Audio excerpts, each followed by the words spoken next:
Have you ever walked into a room where everyone assumed you didn't belong?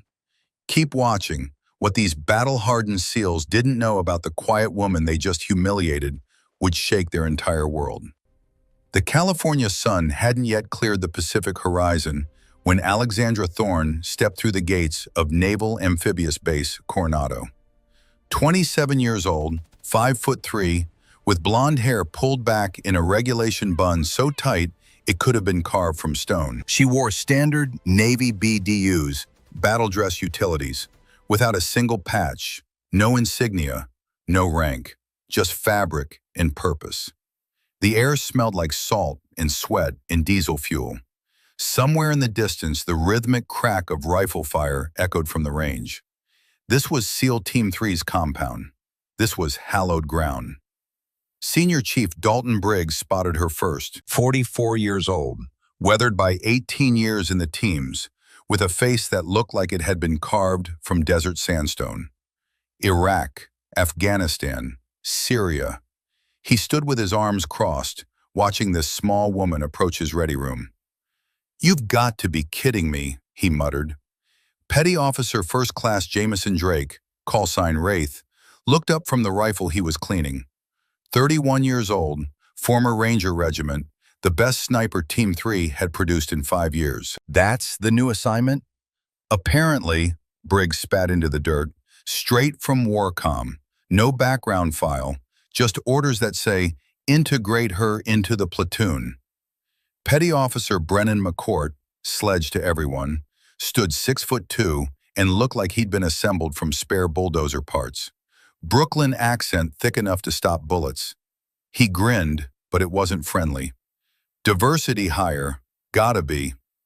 The Navy had been making noises about integration for years. Fine words for PowerPoint presentations. Different story when you had to trust someone with your life in a firefight at 3 in the morning. Alexandra reached the ready room door and stopped. She didn't knock, just stood there, duffel at her feet, hands loose at her sides, waiting. Briggs walked over. Up close, she was even smaller, maybe 120 pounds. He'd carried rucksacks that weighed more. "You're the new assignment?" "Yes, Senior Chief." Her voice was quiet. Controller. No tremor, no defiance, no eagerness, just acknowledgement. "You got a name?" "Thorne. Alexandra Thorne." "Rate?" She hesitated for just a fraction of a second. "Undesignated." Briggs' eyebrows rose. Undesignated meant no rating, no specialty. It meant she was something else entirely, something they didn't want him knowing about. He didn't like mysteries. "Well, Thorne, welcome to Team 3. We've got standards here. You'll meet them or you'll wash out. No special treatment." "Invest?" "Yes, Senior Chief." "Good. Drop your gear. We start PT in 30 minutes. She picked up her duffel and walked past him. Wraith and Sledge watched her go, exchanging glances that said everything without words. Briggs waited until she was out of earshot. Then he pulled out his phone and called the one man who might know what the hell was going on. Command Master Chief Garrison Rutledge answered on the second ring. "She arrived?" Rutledge's voice was gravel and whiskey, aged by 67 years of living hard and fighting harder. "Yeah. Care to tell me what I'm dealing with?" "A SEAL, Dalton, same as you." "She doesn't have a trident." "Not yet." "Hawk," Briggs used the old man's call sign, "I need to know what this is." "What it is," Rutledge said slowly, "is an opportunity for you to stop assuming and start evaluating. Give her the same chance you'd give any candidate. See what she can do. And if she can't hack it, then she washes out. But I wouldn't bet on that if I were you." The line went dead. What they didn't know was that Alexandra had been preparing for this moment since she was 12 years old. Every birthday after his death, she'd watched the videos her father had sent from Kandahar before he was killed. Every night she practiced the drills he described in his letters. She wasn't here to prove she could be a SEAL. She was here to honor the man who died, believing she'd never get the chance. The next morning came early, 05:30. The sky was still dark. Alexandra stood in formation with 16 men, all of them bigger, heavier, stronger. All of them watching her with skepticism, amusement, or outright hostility. Briggs walked the line. "Today we're going to do something special," he announced. "A little welcome ceremony for our newest team member." Wraith grinned. Sledge cracked his knuckles. "Thorn," Briggs called. "Front and center." Alexandra stepped forward. No hesitation, no fear, just that same controlled calm. Briggs nodded to Sledge and Wraith. They moved fast. Before Alexandra could react, not that she tried, they had her arms pinned. A third seal produced a coil of 550 paracord. They marched her to a palm tree near the obstacle course. Wraith wrapped the cord around her wrists, then around the tree.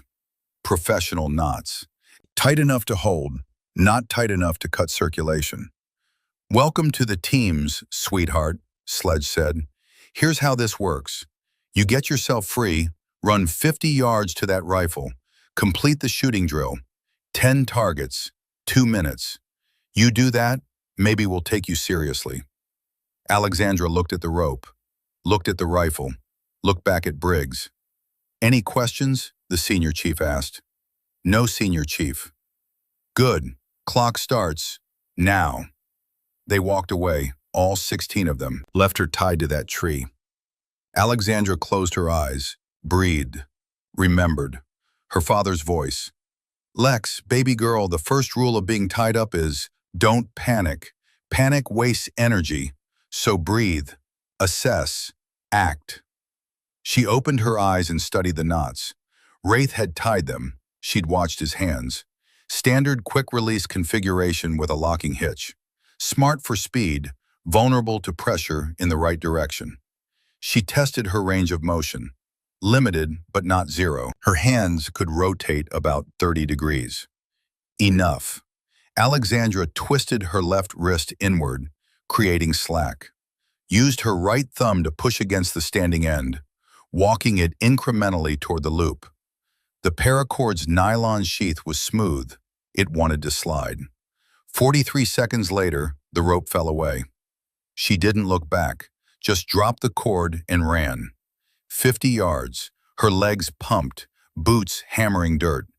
Her father's voice. "Speed is life, Lex." 7.8 seconds to cover the distance.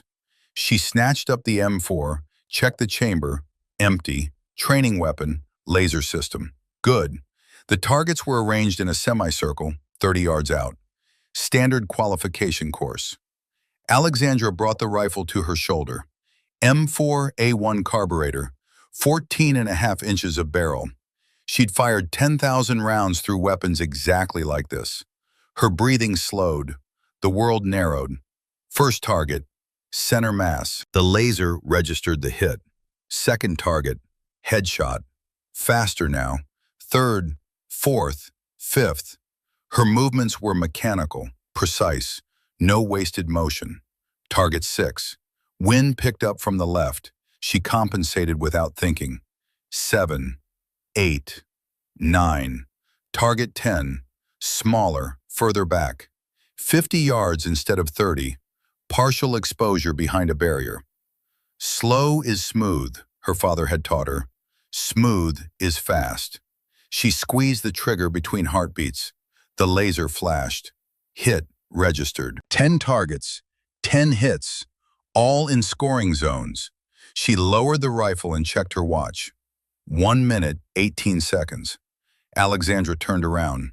The entire platoon was staring. Even Briggs looked like someone had just explained quantum physics using hand gestures. She walked back, set the rifle down exactly where she'd found it, stood at attention. "Drill complete, Senior Chief." Briggs studied her for a long moment. "Where'd you learn to shoot like that?" "My father, Senior Chief." "Your father former military?" "Yes, Senior Chief." "What branch?" Alexandra met his eyes. "Navy, Senior Chief." Briggs waited for more. Alexandra gave him nothing else. "All right," Briggs finally said. "You've got skills. Let's see if you've got more than that. Gear up. We've got training in 30 minutes. They started with combat diving. Coronado Harbor at 0600. Water temperature 56 degrees Fahrenheit. cold enough to steal your breath. The exercise: don a Draeger LAR-5 rebreather and navigate an underwater course. 800 meters through the harbor. Plant simulated limpet mines on 3 designated targets. Return to start. Average completion time for the platoon, 38 minutes. Alexandra pulled on her wetsuit in silence. The neoprene was thick, insulating, but it couldn't stop the cold entirely. Wraith checked her rebreather setup without being asked. Professional courtesy. He tugged on the harness, tested the oxygen flow. "You done this before?" he asked. "Yes." "How many times?" "Enough," he grunted. "Water's cold. Currents running west to east about 0.7 knots. Don't fight it, use it." "Understood." One by one they entered the water. Alexandra went fifth, slipping beneath the surface with barely a ripple. The world changed instantly. Sound became muffled. Light turned green-gray.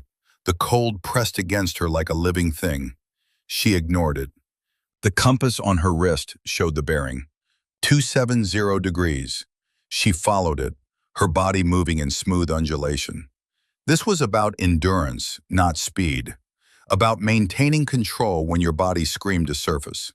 15 minutes in, she found the first target. A steel plate anchored to the harbor bottom, painted fluorescent orange. She attached the simulated mine and moved on.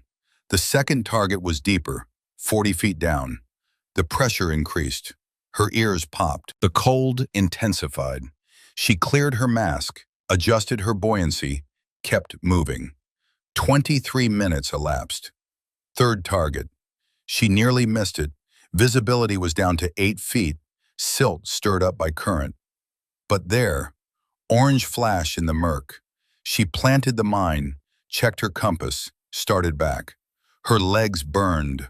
Her lungs felt strained. The cold had worked deep into her core. She ignored that too. Surfaced at the designated exit point 28 minutes after she'd entered the water. Pulled herself onto the dock with arms that trembled from exertion. Briggs was waiting with a stopwatch. 28 minutes, 14 seconds. All 3 mines placed correctly. 10 minutes faster than platoon average meant something. They both knew it. Alexandra pulled off her mask. "Request permission to warm up, Senior Chief." "Granted. Report to the ready room in 1 hour. We've got CQB drills." Behind her, Wraith approached Briggs. 28 minutes. I've done this course maybe 100 times. My best is 31. Briggs watched Alexandra disappear into the building. "I know. So who the hell is she?" "I'm starting to wonder that myself." The close quarters battle house sat at the edge of the compound. Narrow hallways, multiple rooms, pop-up targets that could be friendly or hostile. Fractions of a second to decide. The teams called it the kill house. Alexandra stood at the entrance with a Sig Sauer P226, 9mm, 15-round magazine, the standard SEAL sidearm. The weight was familiar. She'd put more rounds through weapons like this than she could count.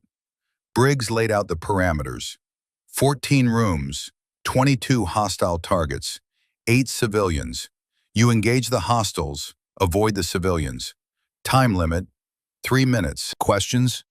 Rules of engagement, Senior Chief? 2 to the chest, 1 to the head if needed. Hostiles won't go down easy. Neither will you. Ready. Go. Alexandra moved through the door like smoke. First room opened to her left. She swept it with the pistol, finger indexed along the frame. 2 targets, both armed, both emerging from cover. Her finger moved to the trigger. 2 shots, controlled pair, center mass on target 1. Pivot, 2 shots, target 2. Both down. Total time, 1.3 seconds. Hall, clear. Second room, doorway partially blocked. She sliced the pie, clearing angles incrementally. Civilian target, hands up, no weapon. She held fire. Third room, hostile behind a desk, using a civilian as a shield. Difficult shot. Alexandra adjusted her stance. Exhaled. The target's head was visible. maybe a 3-inch window between the civilian's shoulder and edge of cover. One shot, headshot, hostile down, civilian unharmed. She moved deeper. Her boots made almost no sound. Her breathing was controlled, rhythmic, every movement deliberate. Room 4, 2 hostiles, 1 civilian. The civilian was closer, partially blocking her lane of fire. She went low, dropped to one knee, engaged under the civilian's arm line. 2 shots, first hostile. Rose, pivoted, 2 shots, second hostile, both down. The rooms blurred together, target after target, each decision made in the space between heartbeats. Her father had taught her this too, in dry fire drills in their garage when she was 16. CQB is like music, Lex. Feel the tempo, move with the beat, but never rush. Final room, 3 hostiles, 2 civilians. The hostiles were spread out, triangulated. Professional setup.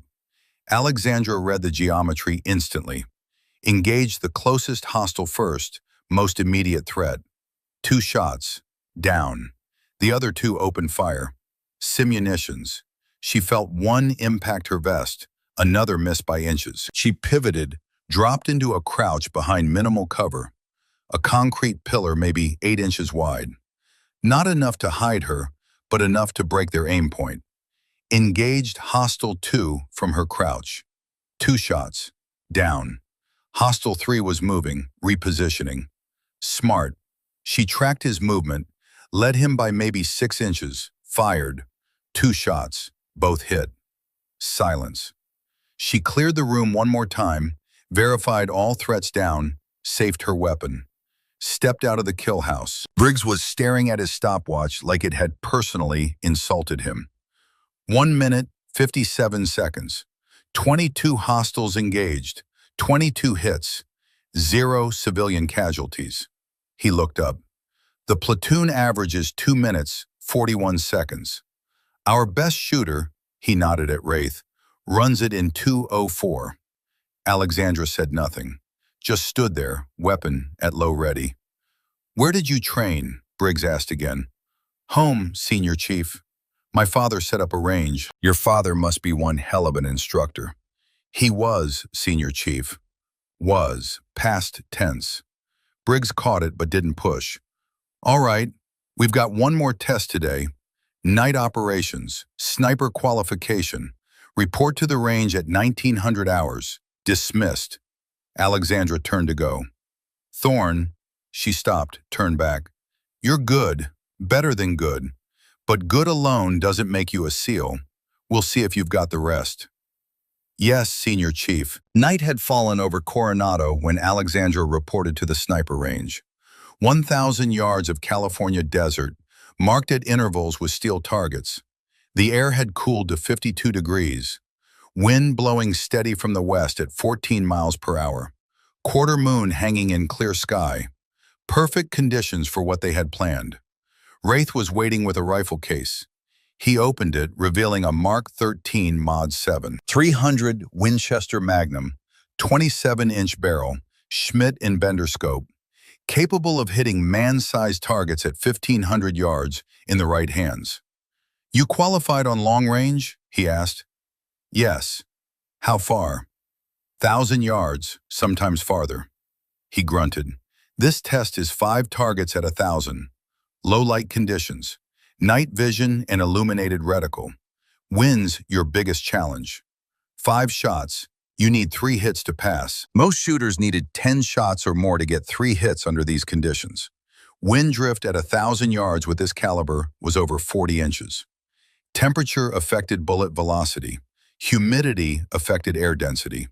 100 variables, each critical. Alexandra took the rifle, felt its weight, its balance, checked the scope mounting, the bolt action, the trigger pull. Everything was properly configured. She settled into prone position behind a shooting mat. This would take time. Rushing long-range shots was guaranteed miss. Target 1 is at 975 yards, bearing 095 degrees, Wraith said. Engage when ready. Alexandra looked through the scope. Night vision painted the world in shades of green. The target was a 12 by 12-inch steel plate, barely visible. She pulled out a small notepad and pen, started calculating. Wind value at 1,000 yards with .300 Win Mag, 220 grain projectile, 47 inches drift. Hold 4.7 mils right. Wraith's eyebrows rose. She was doing the ballistics math out loud, working through variables like simple arithmetic. Temperature is 52 Fahrenheit, 20 degrees below my zero temperature. Velocity drop approximately 15 feet per second. Additional drop 4 inches at this range. Compensation, .4 mils up. She adjusted the scope's turrets with precise clicks. Coriolis effect at this latitude, eastward shot, 2.1 inches right. Total windage adjustment, 4.9 mils. Wraith knelt beside her, watching through a spotting scope. He'd run these calculations hundreds of times. She was right. Every number, every adjustment, perfect. Alexandra settled behind the rifle, controlled her breathing, felt the rhythm of her heartbeat, waited for the space between beats where the world went still, squeezed the trigger. The rifle kicked. The suppressor muted the blast to a loud crack. Downrange, the steel plate rang. Kit, center mass. Holy shit, Wraith muttered. Target 2, Alexandra said calmly. Range and bearing? 1,025 yards, bearing 110. She recalculated, adjusted, fired, ring, hit, target 3, target 4, target 5, 5 shots, 5 hits, all within a 3-inch group at ranges exceeding 1,000 yards in low-light conditions with variable wind. When she finished, Alexandra safed the rifle and stood up, brushed dust from her uniform. Wraith stared at her like she just performed magic. Nobody shoots like that. Not without years of advanced training. Scout sniper school, minimum. I had a good teacher. Your father again. Yes. Who was he? Really? Alexandra looked at him. In the moonlight, her eyes were shadows. Someone who believed I could do this. That's all that matters. Across the range, half hidden in shadows near the equipment shed, Command Master Chief Garrison Rutledge watched her go. 67 years old, and he'd been doing this work since before Alexandra was born. He'd seen thousands of operators, trained hundreds, deployed with the best of the best. And watching her walk away from that range, he saw William Thorne, saw the same economical gait, the same quiet confidence, the same absolute competence that came from 10,000 hours of practice distilled into moments of perfect execution. Wolf, he whispered to the night, your daughter is everything you said she'd be. He pulled out his phone, typed a quick message to Briggs. Give her the real test. She's ready. The next 72 hours were a blur of training, day operations, night operations, maritime insertions, helicopter fast rope training, demolitions, medical drills. Every skill that separated SEALs from regular infantry, every competency that took years to develop, Alexandra demonstrated with quiet, methodical precision. She didn't boast, didn't showboat, just performed when called upon, then stepped back. Sledge was the first to crack. On the third day, during a breaching exercise, he pulled her aside. Look, I need to know, are you some kind of prodigy? Because this isn't normal. Alexandra checked her breaching charge, 2 pounds of C4 configured in a linear-shaped charge. I didn't pick it up fast. I've been training since I was a kid. Why? Because it mattered to someone I loved. She placed the charge, armed it, stepped back. Fire in the hole! The explosion was sharp, controlled. The door disintegrated. The breach was perfect. Sledge stood there, covered in dust and smoke, and decided he liked this quiet woman who could blow things up with surgical precision. On the 4th day, orders came through. Briggs assembled the platoon at 0600, everyone in full gear. The atmosphere was different now, tense, focused. Gentlemen, Briggs said, then paused, looked at Alexandra. And Thorne, We've got tasking from JSOC, real-world operation, Colombia. He pulled up satellite imagery, jungle, dense canopy, a compound in a clearing. 2 American DEA agents were captured by a cartel 3 days ago. Intel suggests they're being held here, 35 clicks from the Venezuelan border. We've also learned the agents' families were with them. 4 hostages total. 2 adults, 2 children, ages 9 and 7. The room went quiet. Children changed everything. The cartel is planning to transfer the hostages to FARC remnants in 48 hours. After that, they disappear. Our mission is direct action. Get in, secure the hostages, get out. Time on target, less than 30 minutes. He looked around the room. This is not a training exercise. This is real-world combat. Anyone who's not ready, speak now. No one spoke. Good. We deploy in 6 hours. Get your gear squared away. Dismissed. As the platoon filed out, Briggs called Alexandra back. Thorne, this is your first actual combat deployment. Are you solid? She met his eyes. Yes, Senior Chief. Because if you freeze up out there, people die. Americans die. Kids die. I understand, Senior Chief. Do you? Because understanding and executing under fire are 2 different things. Alexandra's voice didn't change. Still calm, still controlled. My father taught me that fear is normal, that every operator feels it. The difference is whether you let it control you or you control it. I won't freeze. Briggs studied her for a long moment, then nodded. You'll be with Bravo team. Follow orders, stay sharp, come home alive. Yes, Senior Chief. 6 hours later, they were wheels up in a C-130, flying south toward Colombia. Alexandra sat in the cargo bay with her gear secured, her weapon between her knees, her mind going through pre-combat rituals, checking equipment, reviewing the mission brief, visualizing the objective.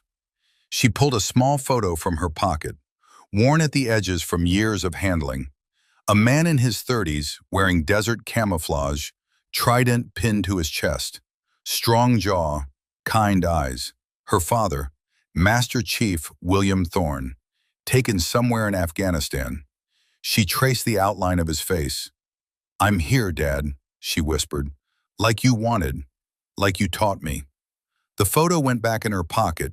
She closed her eyes, centering herself, breathing, preparing. The C-130's engines droned on, carrying them toward the jungle and whatever waited there. The Colombian jungle at night was alive with sound, insects screaming, howler monkeys roaring, the rustle of things moving through undergrowth. The air was thick, humid, pressing against your skin like a warm, wet blanket. Alexandra moved through it like a ghost. HAHO insertion.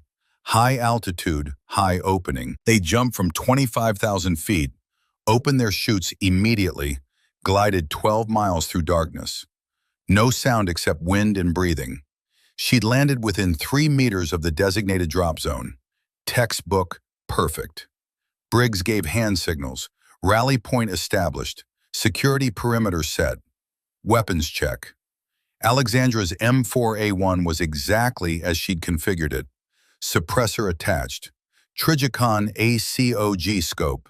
Infrared laser designator. 4 magazines in her vest pouches, 1 in the weapon. 150 rounds total. SIG P226 on her hip. Flashbangs, smoke grenades, breaching charges, medical kit. 68 pounds of gear on her 120-pound frame. She'd carried more in training. They moved out in tactical column. Wraith on point, Sledge second, Briggs third, Alexandra fourth. The rest strung out behind at 5-meter intervals. The jungle fought them every step. Vines grabbed at gear. Roots tried to trip you. Thorns tore at exposed skin. But they moved through it with practiced efficiency. 30 minutes in, Alexandra spotted something. Held up a closed fist, the universal signal to freeze. The entire column stopped instantly.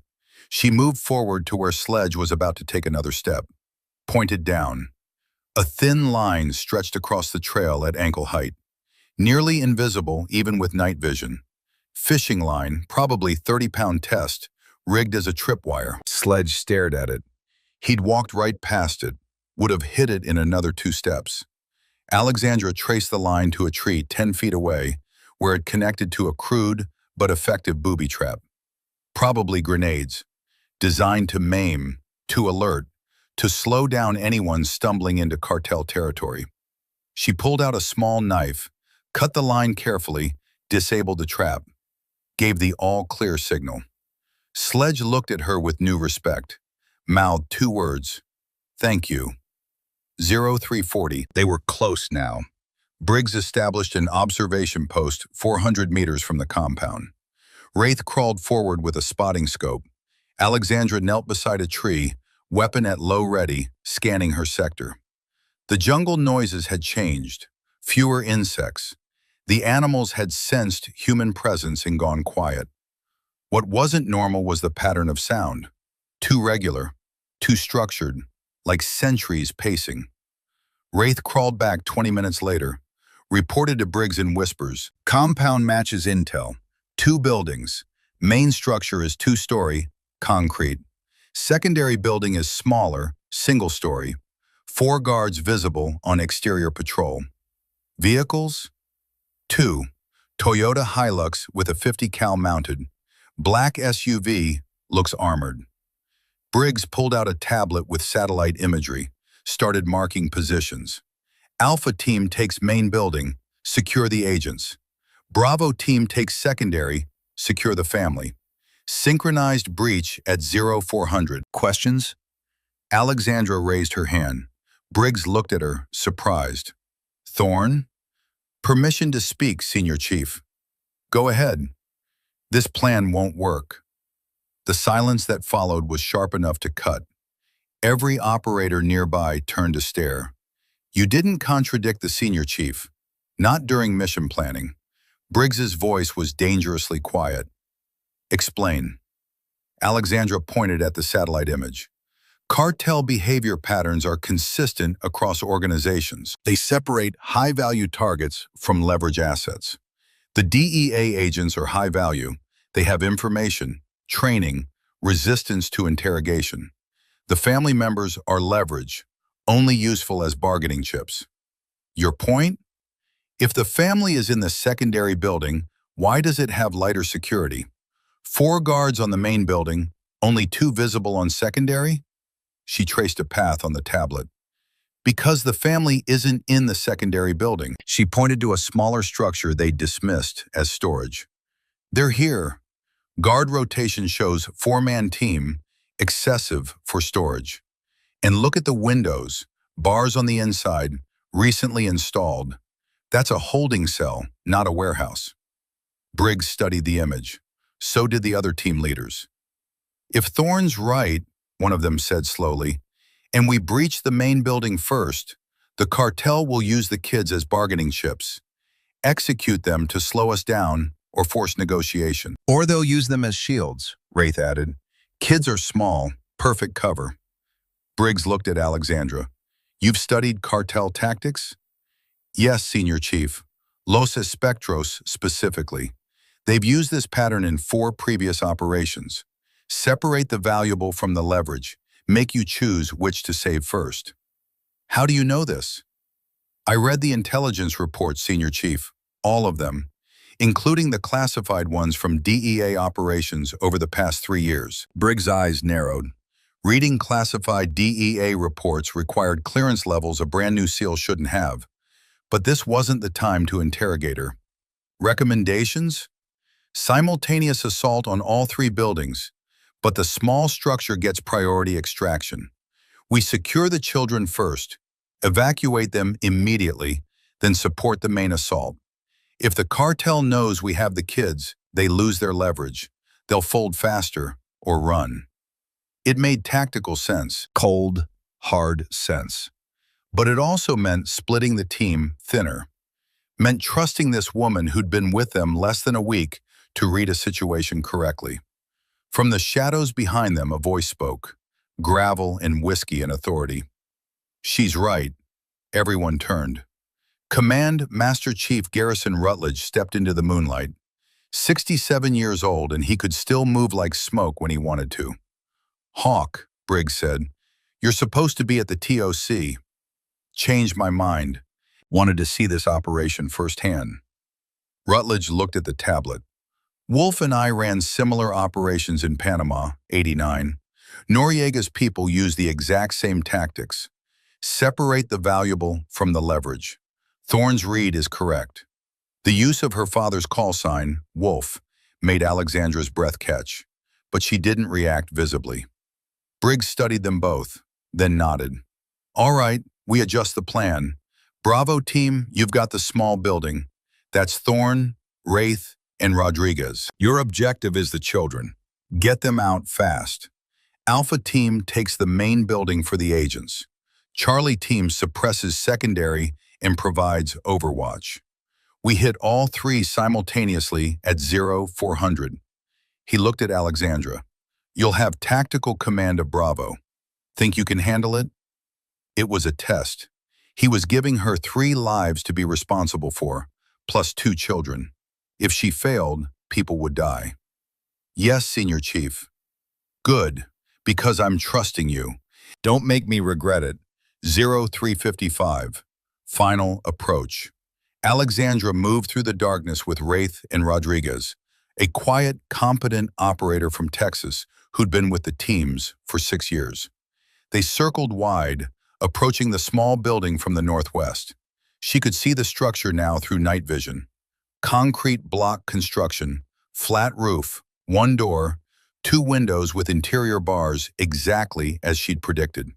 2 guards outside, both armed with AK pattern rifles. One smoking, the other checking his phone.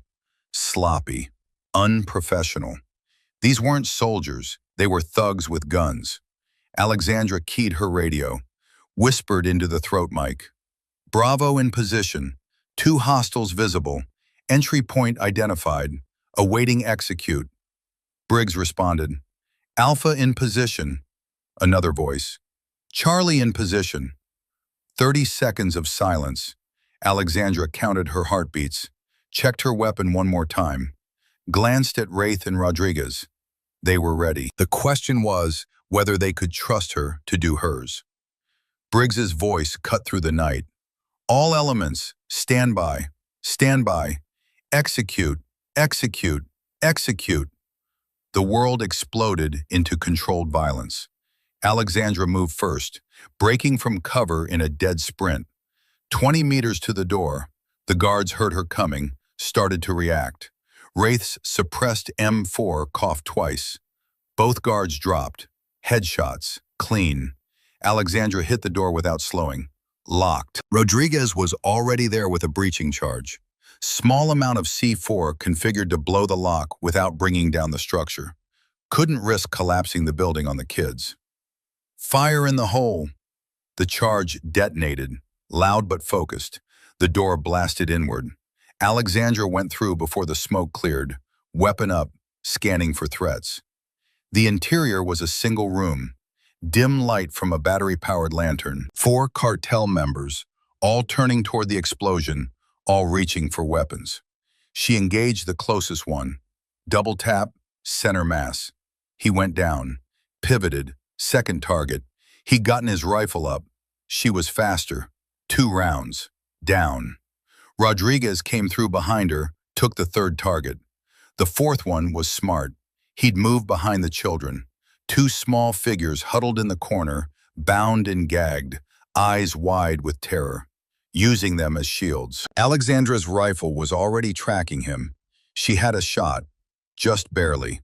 3 inches of skull visible between the girl's shoulder and the edge of his body. At this range, maybe 8 feet, with adrenaline pumping and children in the line of fire, it was the kind of shot that could haunt you forever if you missed. "Suelta el arma," she said in Spanish. "Drop the weapon." The man screamed something, probably threats. The AK-47 in his hands was shaking. Wraith was off to her left, trying to get an angle. Rodriguez to her right, same problem. The man had positioned himself perfectly. Only Alexandra had the shot. her father's voice in her head. Calm, steady. When the shot matters most, Lex, that's when you slow down. Breath, sight picture, trigger press. The fundamentals don't change just because the stakes are high. She exhaled halfway, let the rifle settle, found the tiny window between innocent and hostile, felt the trigger break clean and smooth. One shot. The man's head snapped back. He fell. The children screamed through their gags. Clear, Alexandra called. She was already moving to them, slinging her rifle, pulling out a knife to cut their bonds. Bravo has the packages. 2 children, both mobile, no visible injuries. The little girl, 9 years old according to the brief, dark hair, tear-streaked face, stared at Alexandra like she was an angel or a demon. English? Alexandra asked gently. The girl nodded. My name is Alex. I'm an American soldier.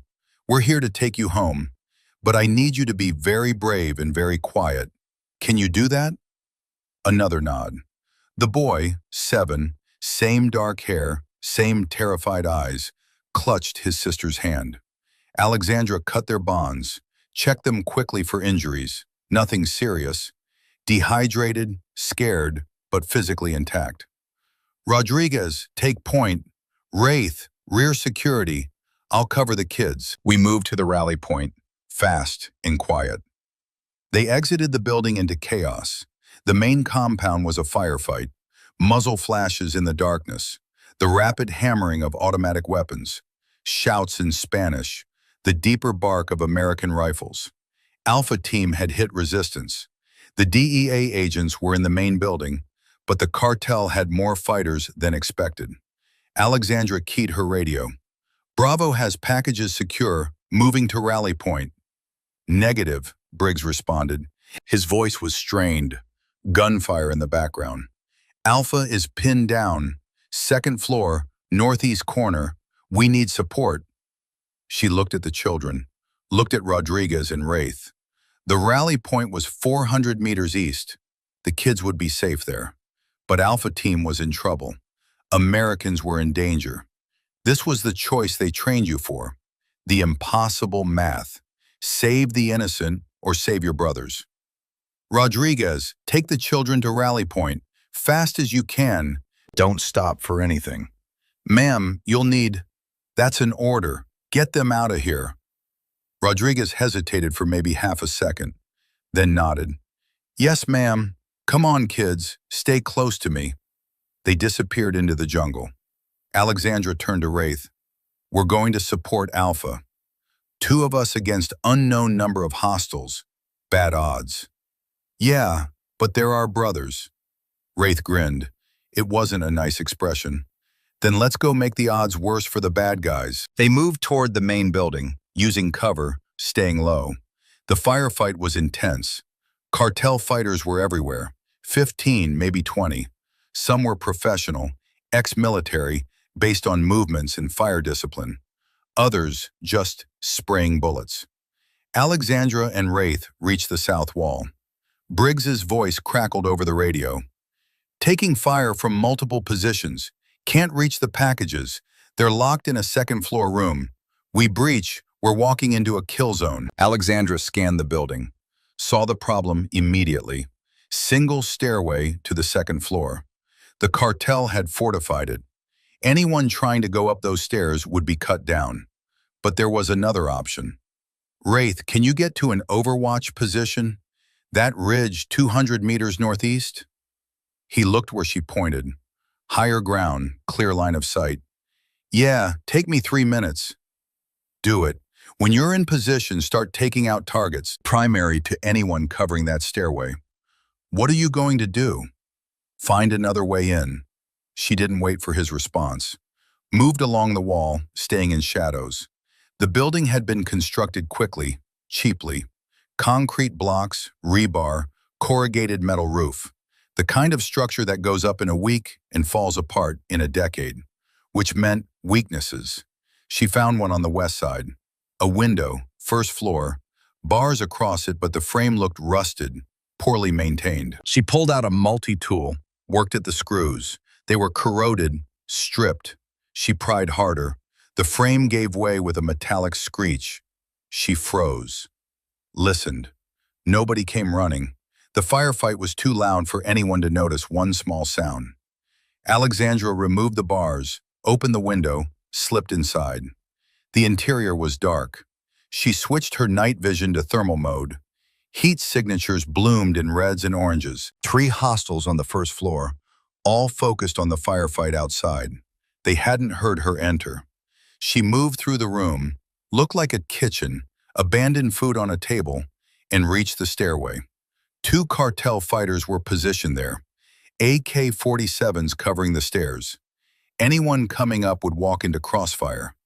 Over the radio, Wraith whispered, "In position. I've got eyes on the compound. Targets at the base of the interior stairway, west side. Can you see them?" "Negative. No angle through the windows." "Stand by." Alexandra studied the geometry. The 2 guards were focused outward, expecting assault from the front. She was behind them, interior, with clear line of sight. 2 targets, maybe 15 feet away. Both alert, weapons ready. She'd have to drop them both before either could react or return fire. Her father's voice again. "Speed and surprise, Lex. That's the advantage of being the aggressor." She brought her M4 up. Thermal imaging showed their heat signatures clearly. First target, center mass, controlled pair. The suppressor muted the shots to quiet coughs. He dropped. Second target was already turning, had maybe half a second of warning. Not enough time. Alexandra put 2 rounds in him before he completed the turn. Both down. "Stairway clear," she radioed. "Alpha, you're clear to advance." Briggs's response came after a beat of surprised silence. "Thorne, where the hell are you?" "Inside the building, Senior Chief. Second floor is clear to approach." "How did you—" "Never mind. Moving now." She heard boots on stairs, heavy, fast, professional. Alpha team flowing up the stairwell. Briggs appeared beside her, materialized out of the darkness like a solid block of controlled aggression. "The agents?" "Next room, I think. I hear voices." They stacked up on the door, 4 SEALs in formation. Sledge placed a small breaching charge. Standard procedure.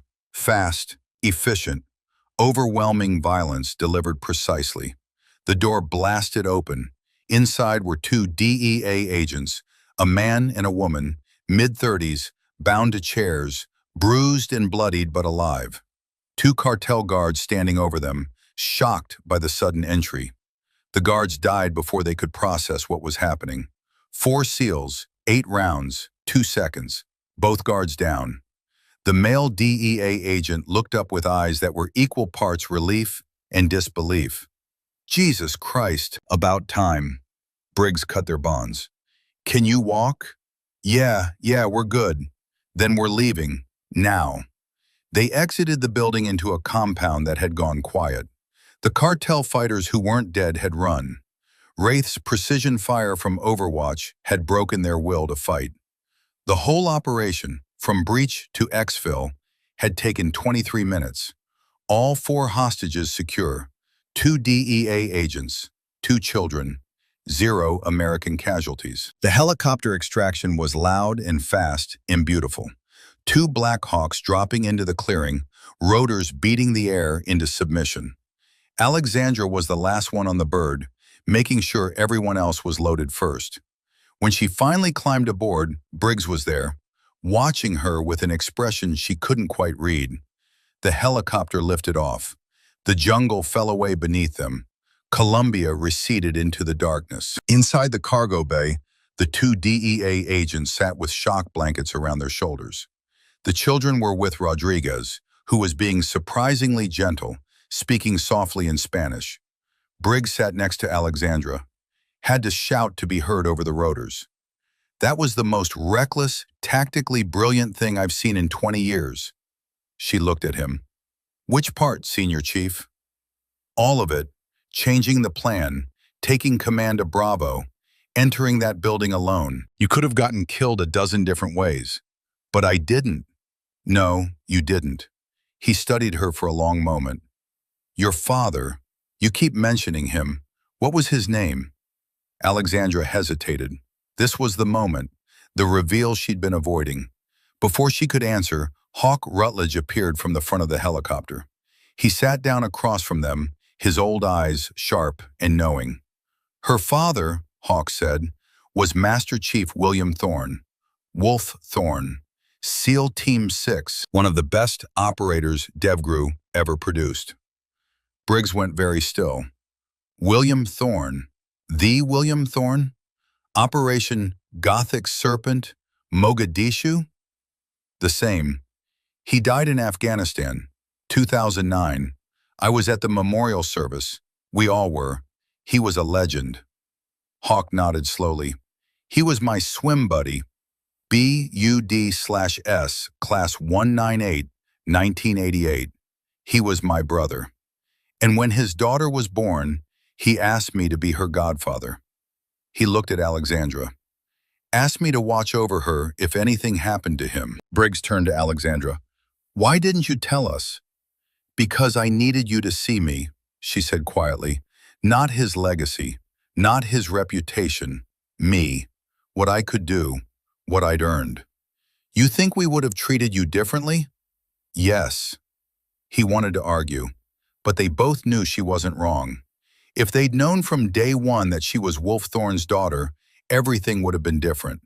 Special treatment, maybe, or extra scrutiny, or just the weight of expectation that comes from being the child of a legend.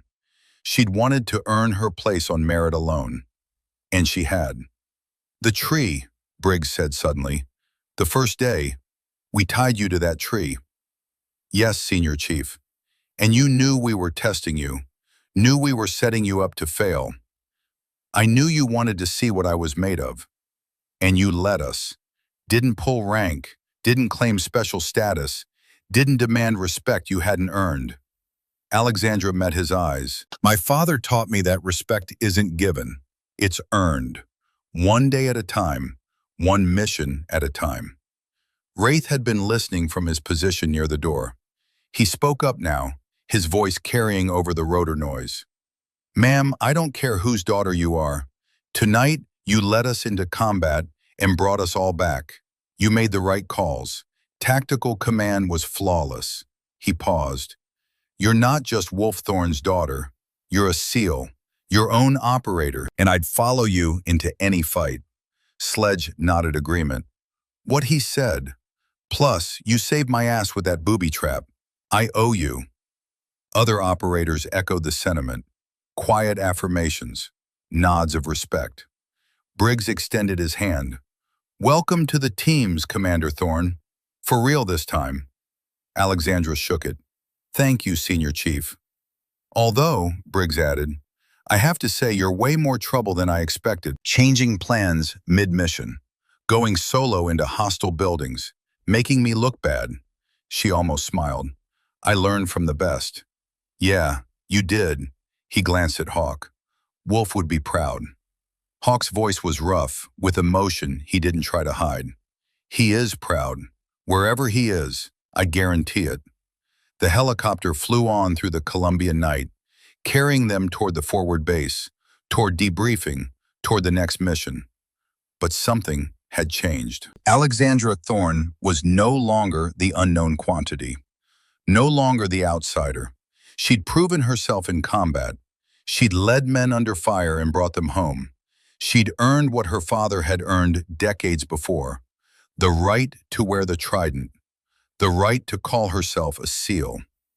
48 hours later, back at Coronado, Alexandra stood in the administrative building with orders in her hand. Report to Naval Special Warfare Command Headquarters, San Diego. Eyes-only meeting. Admiral Preston Burkhardt. She'd never met the man. Hawk saw her reading the orders. You know who Burkhardt is? No. He commanded SEAL Team 6 from 2006 to 2009. He was Wolf's commanding officer. He was there when your father died. Alexandra's hands tightened on the paper. What does he want with me? I don't know, but when an admiral summons you personally, you go find out. The next morning, Alexandra drove to Warcom headquarters. Modern building, all glass and concrete. She checked in at security, was escorted to a conference room on the third floor. Admiral Preston Burkhart was 71 years old, retired 3 years ago, but apparently recalled for special consultation. He had the weathered look of a man who'd spent decades in the sun and salt, the hard eyes of someone who'd made life-and-death decisions and lived with the consequences. He stood when she entered, extended his hand. "Lieutenant Commander Thorne, thank you for coming." She shook his hand. "Sir, please sit," and close the door. She did both. The room was small, windowless, swept for surveillance devices. ASCIF, Sensitive Compartmented Information Facility. Whatever they were about to discuss was classified. Burkhart studied her for a long moment.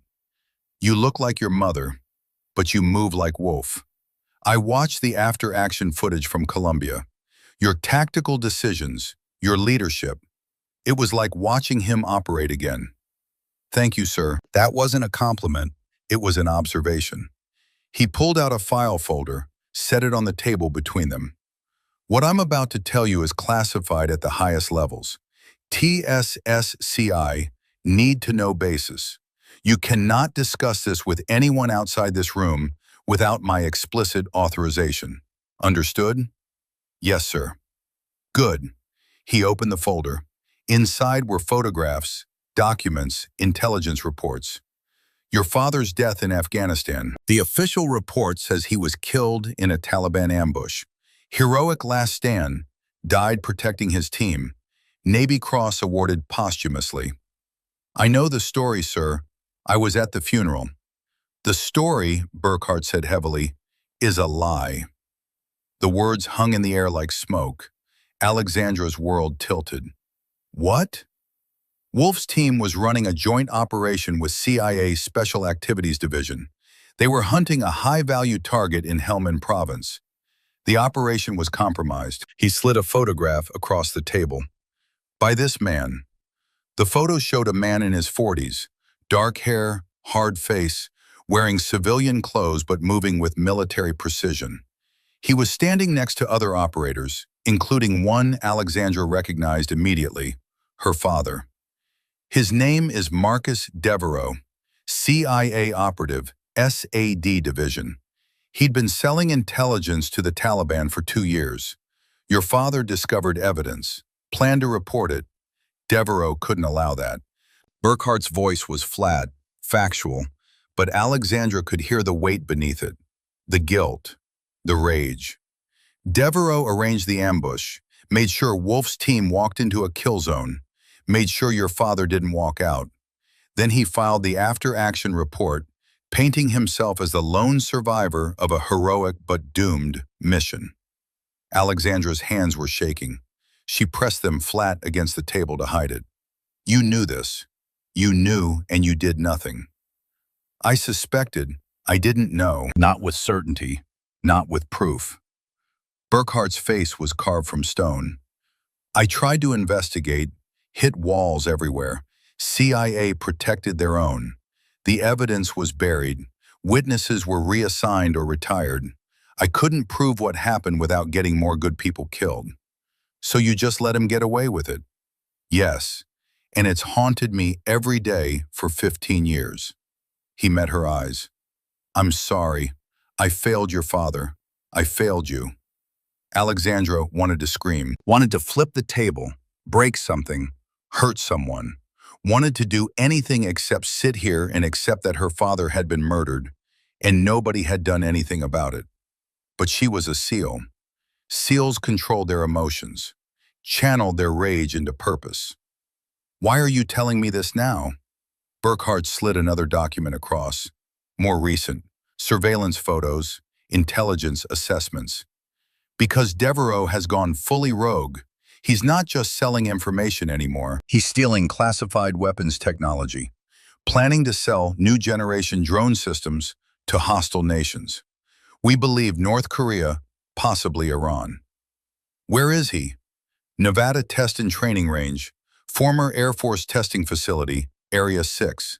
Decommissioned in the 90s, supposed to be abandoned. but we have satellite confirmation of activity. Devereaux has converted it into a private compound. Security force of 12 to 15, all former special operations, ex-Delta, Rangers, possibly a few SEALs who went bad. Alexandra studied the photos. Why can't JSOC hit it, or CIA recover their rogue asset? Politics. Devereaux has insurance, classified documents, recordings, evidence of CIA operations that were never approved. If he goes down, he takes a lot of people with him. People in very high places. Burkhart's voice turned hard. The official position is that Devereaux is too valuable to eliminate. That negotiation is the only option. But you don't believe that. I believe he murdered your father and has been profiting from treason for 15 years. I believe he needs to face justice. He paused. But I can't order that. I'm retired. I have no authority. All I can do is provide information to someone who might be willing to act on it. Understanding dawned. You want me to go after him, off the books. I'm not ordering you to do anything. I can't. This conversation never happened. If you're caught, the Navy will disavow all knowledge. Court-martial minimum, Leavenworth maximum. He slid a final document across. But if someone were to capture Devereaux and secure evidence of his crimes, that would be very interesting to certain people in NCIS and FBI counterintelligence who've been trying to build a case against him for years. Alexandra looked at the documents, at her father's murderer smiling in photos, at intelligence reports detailing his betrayals. 15 years she'd believed her father died a hero's death. 15 years she'd carried the weight of his sacrifice. Now she learned it was all a lie. He'd been murdered, assassinated by someone he trusted, and nobody had done anything about it. She looked up at Burkhart. If I do this, I'll need a team. I can't authorize. I'm not asking for authorization. I'm taking volunteers. She stood. Thank you for the information, Admiral. I'll handle it from here. Burkhart nodded slowly. One more thing. Your father loved you more than anything in the world. The last thing he said before that mission was, "Tell Lex I'll be home for her birthday." He never got the chance. Alexandra's throat tightened, but she didn't cry, didn't break, just nodded. I'll make sure he gets justice, sir, one way or another. She walked out of that room with purpose crystallized into diamond-hard certainty. Marcus Devereaux had killed her father, and she was going to make him answer for it. How do you ask men to risk everything for your personal mission? Alexandra was about to find out if the respect she'd earned in Colombia meant they'd follow her into an unsanctioned war. That evening, she called a meeting. Private location, off base. A bar in downtown San Diego with a back room that could be reserved for privacy. Briggs arrived first, then Wraith, Sledge. Finally, Hawk Rutledge, moving slowly but steadily, his old eyes sharp. Alexandra had beer and burgers waiting. Let them eat first. Small talk, decompression from the Columbia op. They'd earned that much. When the plates were cleared, she stood up. Thank you for coming. What I'm about to tell you stays in this room. If you want to leave now, no questions asked, no hard feelings. Nobody moved. She laid it out, everything. Her father's real death, Devereaux's betrayal, the CIA cover-up, Burkhart's revelation, the compound in Nevada.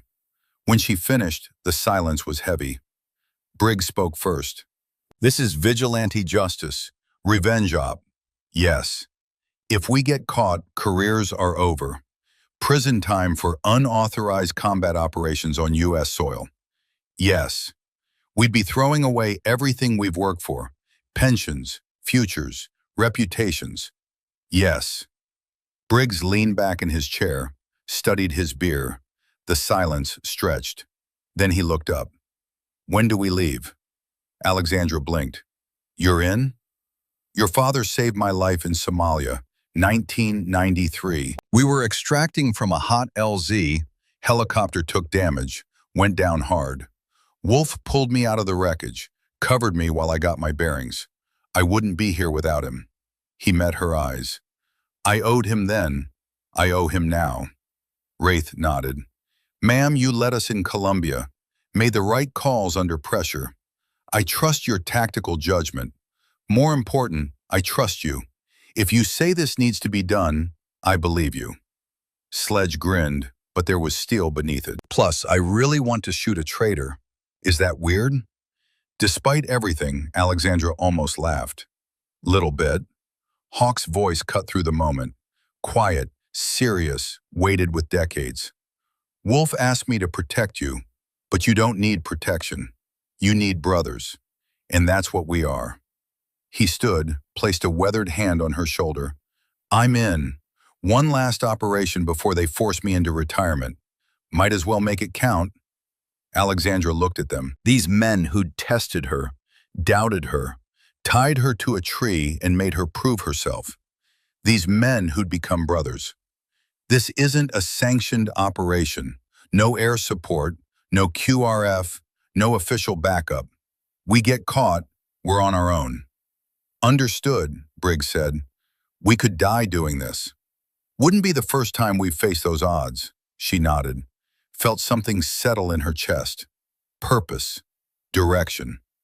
Then let's plan it out. We've got one shot at this.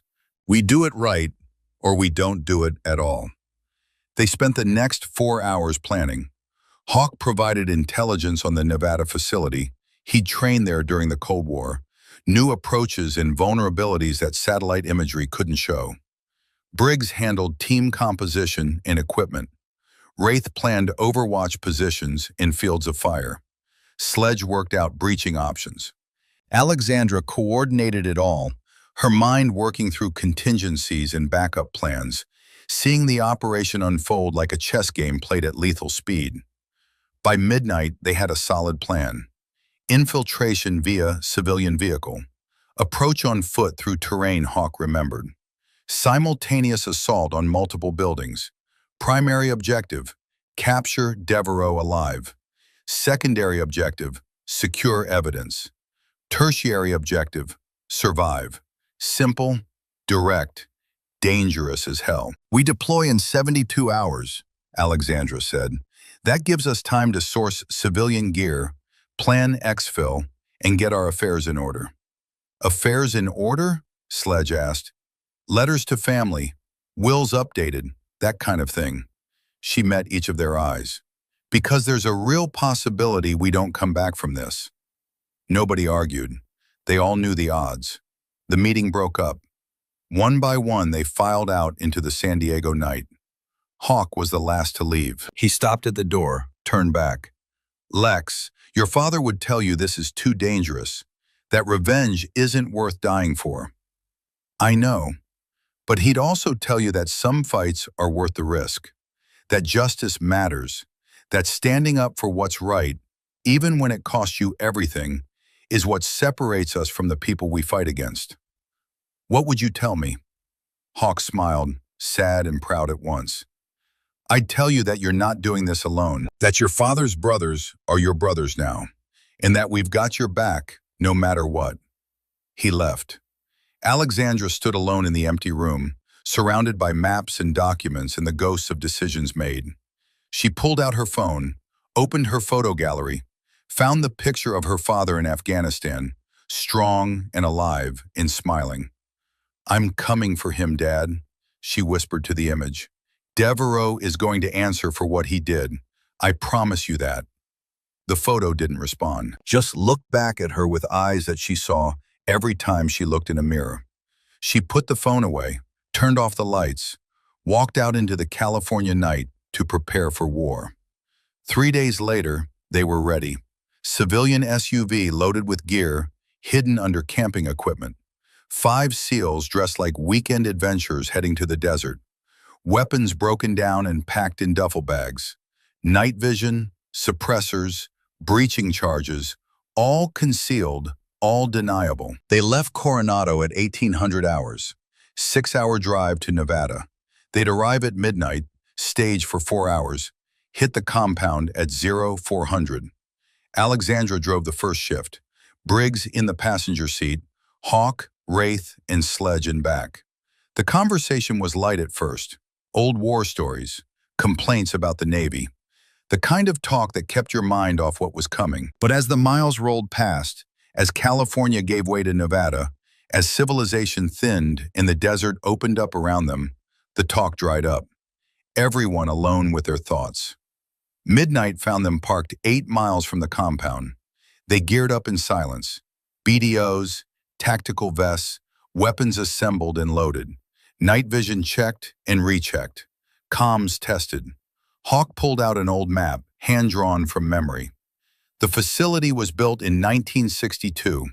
Cold War nuke testing support site, abandoned in 1994. But the infrastructure is still there. 3 main buildings. He traced a path with his finger. This dried riverbed runs northwest to southeast, passes within 400 meters of the main building. They won't be watching it. Nobody remembers it exists except old-timers like me. How do you know it's still there? Wraith asked. Flash floods could have changed the terrain. Could have, but desert topology is stable. My bet is it's still viable. Alexandra studied the map. It's our best approach. We use it. They moved out at 0-100, 5 shadows flowing through the Nevada night. The desert was alive with small sounds. Insects, rodents, the whisper of wind through sagebrush. The air was cool, maybe 60 degrees. Hawk led despite his age. His body remembered this terrain, his feet finding paths that younger eyes missed. They followed in single file, trusting the old Master Chief to guide them true. 90 minutes later, they were in position. The compound sat in a shallow valley, lit by security lights. 3 buildings just as described. Multiple vehicles parked outside. Armed guards patrolling the perimeter. Alexandra counted 8 guards visible, probably more inside. They'd estimated 12 to 15 total. The math was getting worse. Wraith low-crawled to an observation position with a spotting scope. Studied the compound for 20 minutes. Crawled back. Revised count. 10 guards outside, unknown inside. They're professional. Ex-military. This isn't going to be easy. Never is, Sledge muttered. Alexandra studied the compound through her own optics. Something was bothering her. The security pattern was too tight, too professional, like they were expecting trouble. They know we're coming, she said quietly. Briggs looked at her. What? Not specifically, but they're on high alert. Look at the patrol patterns. Overlapping fields of fire. Nobody's alone. Everyone's partnered. They're ready for assault. Could be standard procedure. Could be, or Devereaux is paranoid. She lowered the optics. We can still abort. Come back with a different plan. Hawk's voice was firm. We're here. We're ready. And Wolf didn't raise a quitter. Alexandra looked at him, saw determination in those old eyes. She looked at the others, saw the same thing. All right, we adjust the plan. Wraith, you take overwatch from that ridge, she pointed. 400 meters northeast. You'll have clean line of sight. When we initiate, you start dropping targets. Priority to anyone covering entry points. Roger. Hawk, you stay here. Coordinate comms. If this goes sideways, you're our lifeline to exfil. Lex, I need you alive, Hawk. You're the only one who can testify if we get caught. The only one who can tell people what really happened. She met his eyes. Please. He wanted to argue, but he saw the truth. Nodded reluctantly. Briggs, Sledge, with me. We infiltrate via the dried riverbed, approach from the west. Our objective is the main building. Devereaux will be there, in the most defensible position. And if he's not, Briggs asked, then we search until we find him, or we secure evidence and get out. She checked her watch. 0340. We have 20 minutes before we hit the optimal assault window. Everyone clear? Nods all around. Good. One last thing. She looked at each of them. If I go down, the mission continues. Get Devereaux. Get justice for my father. Don't let my death stop you. Not planning on you dying, ma'am, Wraith said. Good, because I'm not planning on it either. But if it happens, You know what to do. They synchronized watches, ran through radio checks one final time. Then Wraith broke off toward his overwatch position. Hawk settled into his coordination point. Alexandra, Briggs, and Sledge moved toward the dried riverbed. The next phase would determine everything: success or failure, justice or death. Alexandra thought about her father, wondered if he'd be proud or horrified that she was here. Probably both, but it didn't matter. This had to be done. For him, for justice, for the truth. They reached the riverbed, dropped into it, started moving toward the compound, toward Marcus Devereaux, toward answers 15 years in the making. The dried riverbed was exactly where Hawk had said it would be. A scar in the desert floor, maybe 8 feet deep, 30 feet wide, running straight as an arrow toward the compound. Perfect concealment. Alexandra moved through it like smoke, Briggs and Sledge behind her. They covered ground fast, the sandy bottom muffling their footsteps. 400 meters, 300, 200. At 100 meters they stopped, took position behind the lip, peered over carefully. The compound was close now. Too close. They could hear the guards talking in low voices, smell cigarette smoke on the wind. Alexandra checked her watch. 0358, 2 minutes. She keyed her radio, whispered into the throat mic. Bravo in position, standing by. Wraith's voice came back. Overwatch in position. I've got eyes on 10 hostiles. Clear shot on 6 of them. Hawk responded from the coordination point. Acknowledged. Execute on my mark. 60 seconds. Alexandra's heart was pounding. Adrenaline singing in her veins. This was it. No turning back. She glanced at Briggs. He gave her a thumbs up. Sledge patted his breaching charges. Ready. Hawk's voice. 30 seconds. Alexandra brought her M4 to her shoulder, flipped off the safety, felt the weight of it, the balance, the familiar comfort. 15 seconds. She thought about her father, about Devereaux, about justice. 10 seconds. Deep breath. Focus. The world narrowed to this moment. 5, 4, 3, 2, 1. Execute. The night exploded into violence. Wraith's rifle spoke first. A single suppressed crack that carried across the desert like a whisper of death. 400 meters away, one of the exterior guards dropped. Headshot. Clean. Professional. The other guards hadn't even registered the sound before Wraith fired again. Second target down. Alexandra was already moving, up and out of the riverbed, sprinting across open ground toward the compound's west wall. Briggs and Sledge flanked her, weapons up. Third guard spotted them, started to raise his AK-47. Wraith's third shot dropped him before he could bring the weapon to bear.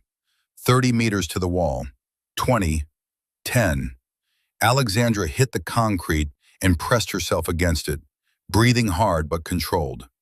Briggs and Sledge stacked up behind her. They moved along the wall toward the nearest entry point, a service door on the southwest corner. The compound was coming alive now. Shouts in English, running footsteps, the chaos of men waking to violence. Sledge reached the door first, checked it, locked. Heavy steel, good lock. He pulled out a small breaching charge, placed it precisely over the lock mechanism. Breaching, he whispered. The charge detonated with a sharp crack. The lock disintegrated. Sledge kicked the door open. Alexandra went through first. Weapon up, night vision painting the world in shades of green. Interior corridor, concrete walls, fluorescent lights flickering overhead. A contractor appeared from a doorway to her left. Former military, she could tell from his movement. He was fast, professional. Not fast enough. Alexandra put 2 rounds center mass. He dropped. Briggs flowed past her, clearing the next room. Sledge covered their rear. They moved through the building like surgical instruments, cutting through flesh. Every movement deliberate. Every shot placed exactly where it needed to be. Room after room, corridor after corridor, 4 more contractors engaged. 4 more down. Over the radio, Wraith's calm voice provided updates. 2 hostiles moving to your position from the north hallway. 20 seconds. Alexandra held up a fist. The team stopped. Waited. The 2 contractors appeared around the corner, moving fast but not careful enough. They were expecting to flank someone. Instead, they walked into a prepared ambush. Briggs and Alexandra fired simultaneously. Both targets dropped. "Clear," Alexandra called, moving to second floor. The stairwell was narrow, defensible, exactly the kind of kill zone that got people dead. Alexandra studied it, looking for options. Sledge had the same thought. "We go up those stairs, we're sitting ducks." "Agreed. Alternative entry?" Briggs pointed to the ceiling. "HVAC ducts, if they're big enough." Alexandra looked up, saw the vent cover. Large, maybe 2 feet by 2 feet. Big enough for a person. Barely. "Sledge, give me a boost." The big man laced his fingers together. Alexandra stepped into his hands and he lifted her like she weighed nothing. She pulled out her knife, worked the vent cover loose. It came free with a metallic scrape. The duct beyond was dark, cramped, claustrophobic. She pulled herself up and in. The metal groaned under her weight, but held. She crawled forward, using elbows and knees, her M4 dragging along beside her. The duct ran horizontally for maybe 20 feet, then angled up. She followed it, moving as quietly as possible. Metal wasn't made for stealth. Every movement produced small sounds. She just had to hope the chaos outside masked them. Another vent cover ahead. Light spilling through the slats, she peered through. Second floor corridor. Empty. But she could hear voices from nearby rooms. Men shouting orders. The sharp metallic sound of weapons being loaded. They were organizing, getting ready for a coordinated defense. She needed to move fast. Alexandra worked the vent cover loose from inside, pushed it out carefully. It clattered to the floor with a sound that seemed impossibly loud. She froze, waited, listened. Footsteps approaching, heavy boots on tile, someone coming to investigate. She positioned herself in the duct opening, weapon ready. A contractor appeared, mid-30s, beard, tactical vest, AR-15. Former Delta, if she had to guess. He saw the vent cover on the floor, started to look up. Alexandra dropped out of the duct directly onto him. They went down in a tangle of limbs. His rifle clattered away. Alexandra got her forearm under his chin, applied pressure. Rear naked choke, properly executed. He struggled for maybe 5 seconds before consciousness left him. She zip-tied his hands and feet, secured him, moved on. The voices were coming from a room at the end of the hall. Door partially open, light spilling out. She approached carefully, using the wall for cover. Peered around the doorframe. 4 contractors inside, all armed. All focused on something Alexandra couldn't see from her angle. They were talking rapidly, planning something. Long odds, 4 against 1 in close quarters. Even with surprise, even with superior training, the math was bad. But the mission didn't care about math. She pulled a flashbang from her vest, cooked it for 2 seconds, tossed it through the doorway, closed her eyes and turned away. The explosion was blinding, deafening. Even with her eyes closed and ears protected, the concussive force rattled her skull. She went through the door before the echo faded. 4 targets, all disoriented, hands to faces, temporarily blinded and deafened. Target 1, 2 rounds, down. Target 2, center mass, down. Target 3 was recovering faster. Former SEAL, probably. Those guys trained for flashbang exposure. He was bringing his weapon up despite the disorientation. Alexandra pivoted, closed the distance, struck his rifle aside with her left hand while bringing her pistol up with her right. Point-blank shot to the chest. Down. Target 4 had dropped behind a desk. Smart, using cover. She could see his boots, could track his position. She fired 3 rounds through the desk. Hollow core wood, no ballistic protection. The rounds punched through. Target 4's boots stopped moving. Alexandra swept the room. 4 hostiles down, none moving. She keyed her radio. Second floor partially clear. 4 hostiles neutralized. Briggs responded. Copy. We're moving up the stairs now. Meet you there. She turned to exit the room and stopped. Because the thing the contractors had been focused on was a bank of computer monitors. 6 screens showing security camera feeds, network traffic, encrypted communications. And on one screen, crystal clear, Marcus Devereaux. He was in a different room, somewhere else in the compound. Behind him, Alexandra could see server racks, filing cabinets, hard drives, a command center. Devereaux was staring directly at the camera, like he knew she was watching. Then he smiled, reached forward and switched off the feed. The screen went dark. Alexandra felt ice water flood her veins. It was a trap. He'd been expecting her, waiting for her. She spun toward the door just as the building's lights cut out. Total darkness. Her night vision automatically compensated, switching to thermal imaging. The world turned into heat signatures and shadows. Over the radio, urgent voices. Briggs. We've lost power. Switching to NVGs. Hawk from the coordination point. I've lost camera feeds. Going blind. Wraith. Still have visual on exterior. 3 hostiles moving toward a small outbuilding, northeast corner. Looks like they're setting up a defensive position. Alexandra processed the information in seconds. Devereaux had cut the power deliberately. He was in that outbuilding. He was going to make a run for it. She keyed her radio. All elements, primary target is in the northeast outbuilding. He's preparing to exfil. We need to move now. On our way, Briggs responded. Alexandra ran. Through the dark corridors, down the stairs, through rooms she'd cleared minutes before. Her night vision turned everything into ghostly green shapes. She hit the exterior door at full sprint, burst out into the compound. Gunfire erupted immediately. Rounds snapped past her head, impacted the wall behind her. She dove left, rolled, came up behind a concrete barrier. The defensive position Wraith had mentioned. 3 contractors were dug in there, using good cover, laying down suppressive fire. Wraith's voice. Reaper, I've got angle on 2 of them, taking shots. His rifle cracked twice. 2 of the 3 contractors dropped.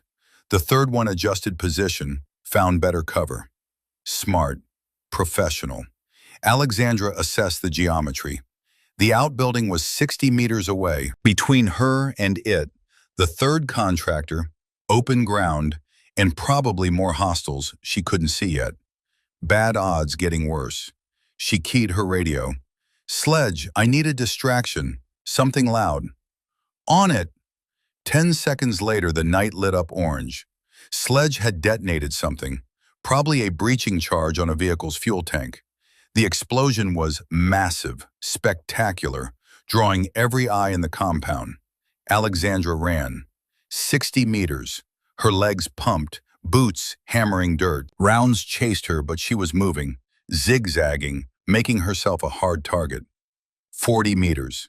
The 3rd contractor spotted her, swung his weapon around. Wraith's rifle spoke. The contractor's head snapped back. He dropped. 20 meters. The outbuilding's door was closing. Someone inside trying to seal it.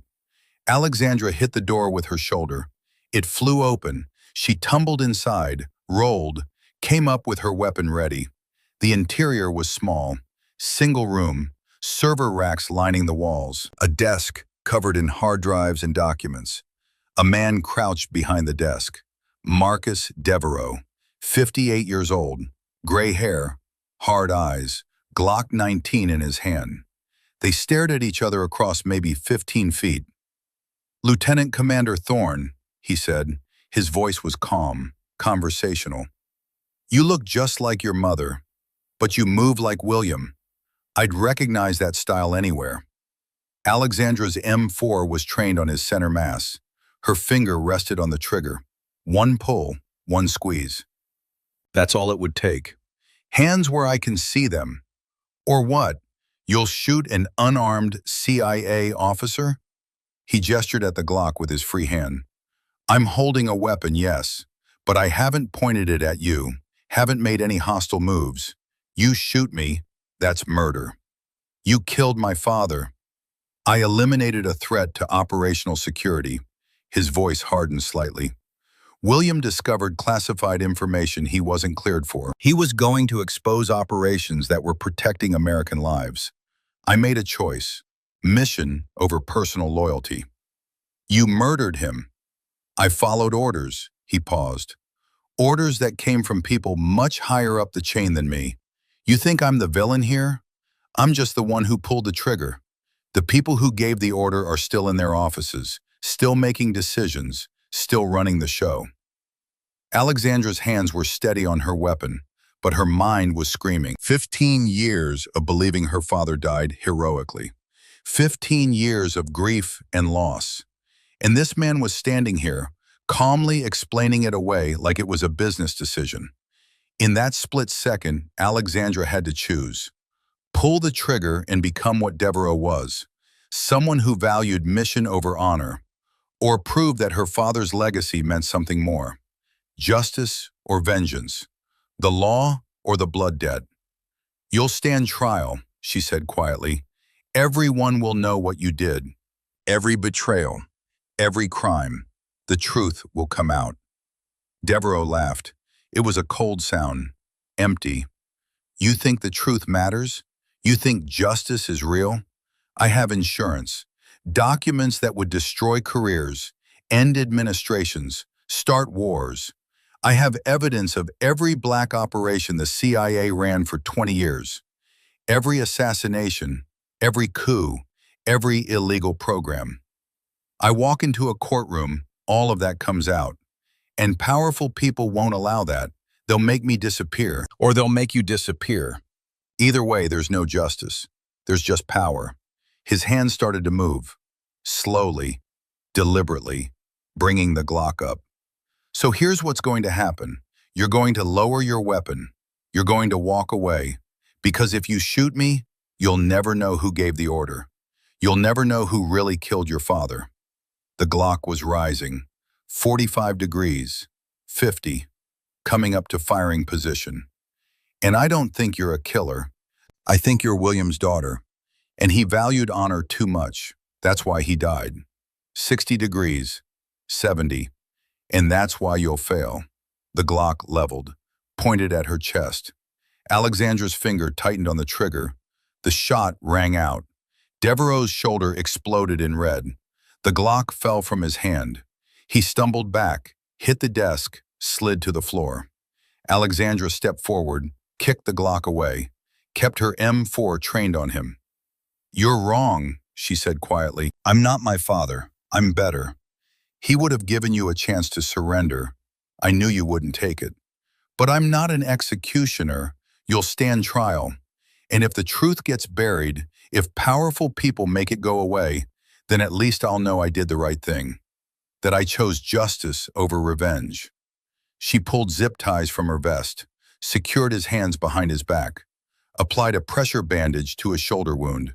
Rough, but he'd live. Devereaux was breathing hard, pain evident in his face, but he managed a bitter smile. You just signed your death warrant. They'll come for you. The people who gave the order. They can't let you expose this. Let them come, she keyed her radio. Target secure. I have Devereaux, wounded but stable, beginning exfil. Briggs responded immediately. Copy that. We're covering your exit route. Multiple hostiles still active. Move fast. Alexandra grabbed Devereaux by his vest, hauled him to his feet. He gasped in pain, but she didn't care. She shoved him toward the door. Outside the compound was still chaos. Gunfire from multiple positions. Wraith's precision shots dropping targets. Sledge's heavy fire suppressing others. The security force was collapsing, breaking, running. She half-dragged, half-carried Devereaux across the compound toward the rally point. Rounds snapped past them. One struck the ground inches from her boot. Briggs appeared from nowhere, laying down covering fire. Go! I've got you covered. 50 meters to the rally point. 40. 30. A contractor stepped out from behind a building, AR-15 raised, trained directly on Alexandra. She couldn't shoot back. Devereaux's weight was throwing off her balance. The contractor's finger tightened on the trigger. Wraith's shot caught him in the head. 400 meters, moving target, darkness. Perfect shot. The contractor dropped. Alexandra kept moving. 20 meters. 10. She crossed into the rally point, the dried riverbed where they'd started. Dropped Devereaux onto the sandy bottom. He groaned, clutching his wounded shoulder. Briggs and Sledge fell back to the rally point, firing as they retreated. Wraith provided cover from his overwatch position. They all made it. Nobody dead. Nobody seriously wounded except Devereaux. Hawk's voice over the radio. Exfil vehicle inbound. ETA 3 minutes. Get ready to move. 3 minutes later, a civilian helicopter dropped into the desert night.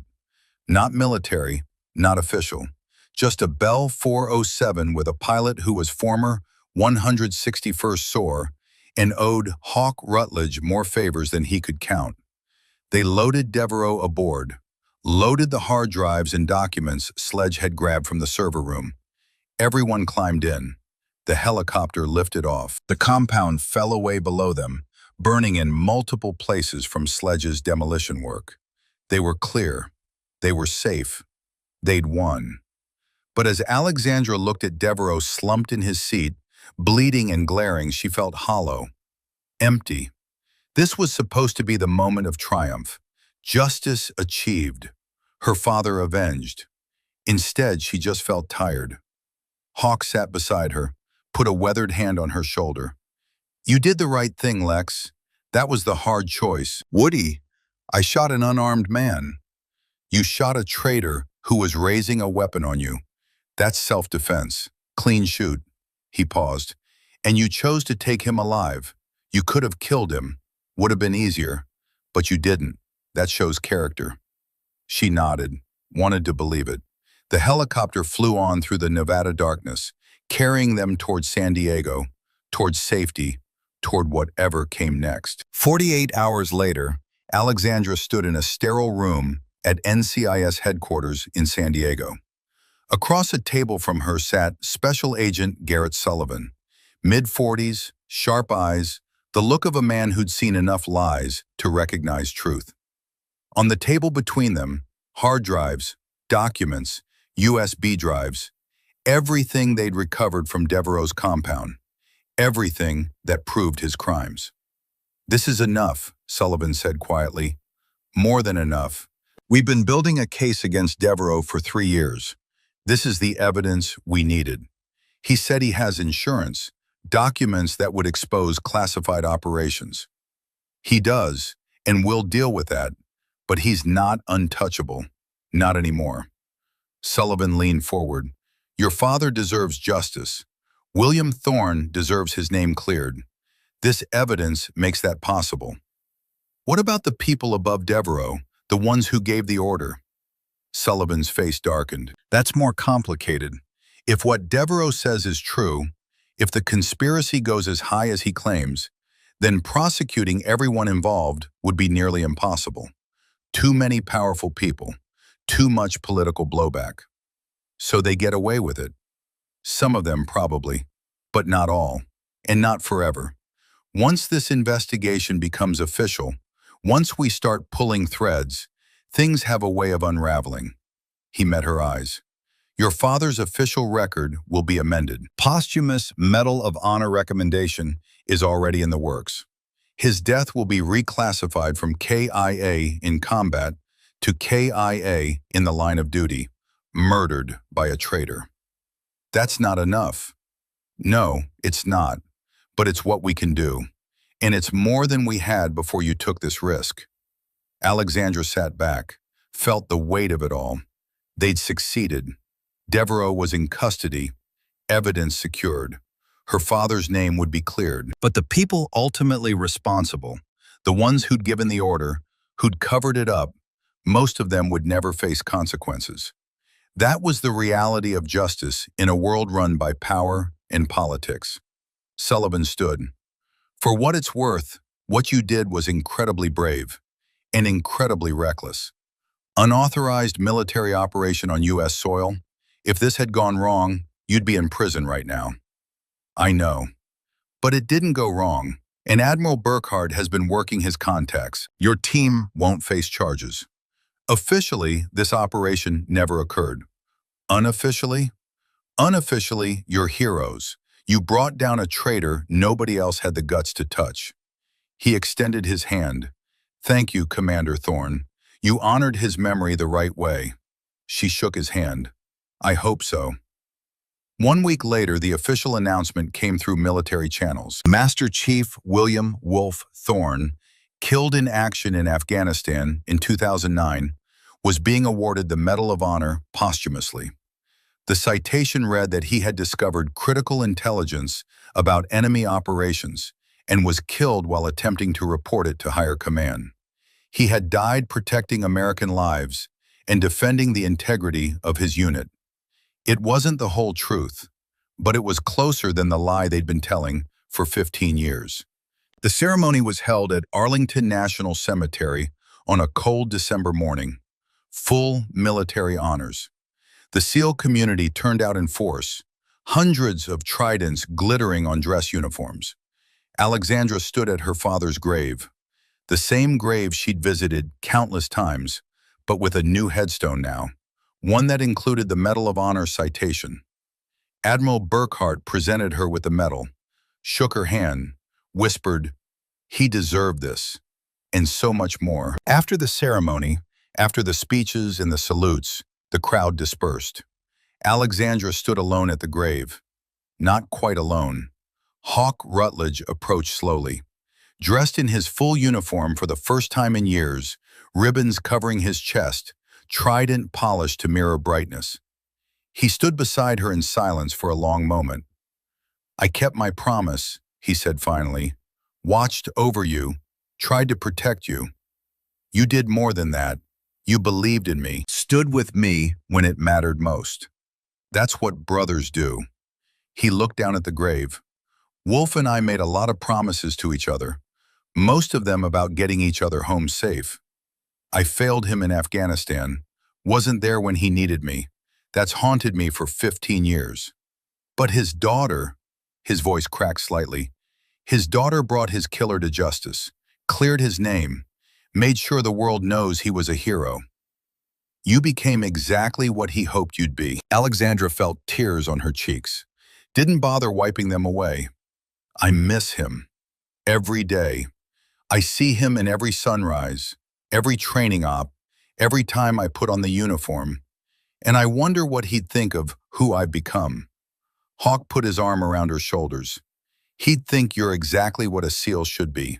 Strong, brave, honorable, someone who makes the hard choices and lives with the consequences. Someone who doesn't quit, doesn't give up, doesn't leave brothers behind. They stood there together as the December wind blew cold across the cemetery.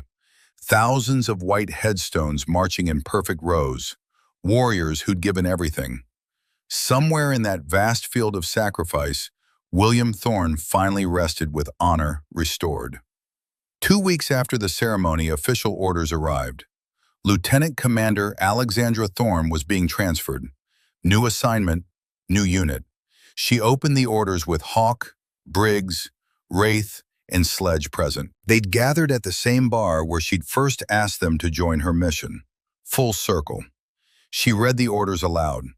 Lieutenant Commander Alexandra Thorne is hereby assigned to establish and command Task Unit Thorne, a pilot program for integrated SEAL operations. Commander will have full authority to hand-select personnel and establish operational protocols. Unit will report directly to Naval Special Warfare Development Group. She looked up. They're giving me my own unit. DevGru oversight. That's more than a unit, Briggs said quietly. That's a command. They're trusting you to build something new. First female SEAL commander, Wraith added. That's history. Alexandra looked at them. These men who'd tested her, doubted her, challenged her. These men who'd become brothers. I can hand-select my team. That means I need a senior chief. She looked at Briggs. You interested? Briggs smiled. Hell yes, ma'am. Lead sniper? She turned to Wraith. Where you go, I go. We're a team. Breacher and heavy weapons? Sledge grinned. Do I get better explosives than standard issue? Within reason. Then I'm in. She looked at Hawk. And I need an advisor, someone with experience, someone who knows what it takes to build a unit from the ground up. Hawk shook his head slowly. Lex, I'm retiring in 2 weeks. Mandatory age out. I already talked to Admiral Burkhardt. He pulled strings. You can stay on as civilian contractor, senior advisor to Task Unit Thorn, if you want. Hawk's eyes went bright. He blinked rapidly, cleared his throat. Yeah, I want that. Good, because I need you. Not just for tactical expertise, for keeping me honest, for reminding me what my father stood for. She paused. For being family. They raised glasses. Beer, not champagne. SEALs didn't do champagne. To Task Unit Thorn, Briggs said. To Wolf, Hawk added quietly. They drank. And in that moment, Alexandra felt something she hadn't felt since her father died. She felt like she belonged. 6 months later, Task Unit Thorn was operational. 14 SEALs total. Mix of experienced operators and younger talent. Some were skeptical at first. Taking orders from a woman was new, untested. But Alexandra didn't demand their respect. She earned it.